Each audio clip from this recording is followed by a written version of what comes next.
বিরাট কোহলির হাতে পায়ে ধরতেই বোধহয় কেবল বাকি রেখেছিল ভারতের ক্রিকেট বোর্ড। এখনই যেন অবসরে না যান, অন্তত ইংল্যান্ড সফর পর্যন্ত খেলাটা চালিয়ে তো যেতেই পারেন। কিন্তু কোহলি নিজের সিদ্ধান্তে থেকেছেন অটল। এক ঝটকায় জানিয়ে দিয়েছেন লাল বলের ক্রিকেটে ব্যাট প্যাড শিকেই তুলে রাখবেন।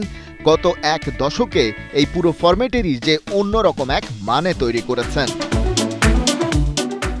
কোহলি আর রোহিত শর্মাকে একসাথে হারিয়ে ভারতের ক্রিকেট যেন পড়ল হতাশার মহাসাগরে।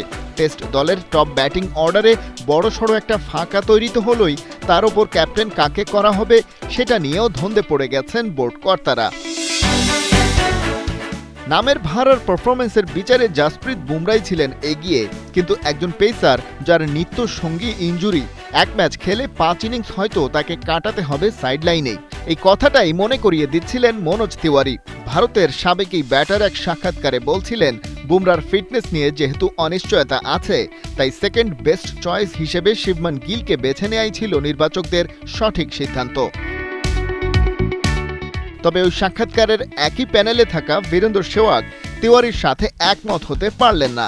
বুমরার ফিটনেস ইস্যুতে তাকে ক্যাপ্টেন না করার পক্ষে সেহওয়াগও, তবে গিল তার কাছে থার্ড বেস্ট চয়েস। বলেন, বুমরা না হলে সেই দায়িত্বটা অবশ্যই ঋষভ পান্টেরই প্রাপ্য ছিল। লেজেন্ডারি এই ভারতীয় ব্যাটার বলছিলেন, একটা সিরিজের ক্যাপ্টেন হিসেবে বুমরা ঠিক আছে, কিন্তু দীর্ঘ মেয়াদে কখনোই নয়। তিওয়ারি ঠিকই বলেছে তার ক্ষেত্রে, কিন্তু টেস্ট ক্রিকেটের জন্য ঋষভ পান্ট যা করেছে পৃথিবীর আর কোনো ব্যাটার তা পেরেছে বলে জানা নেই।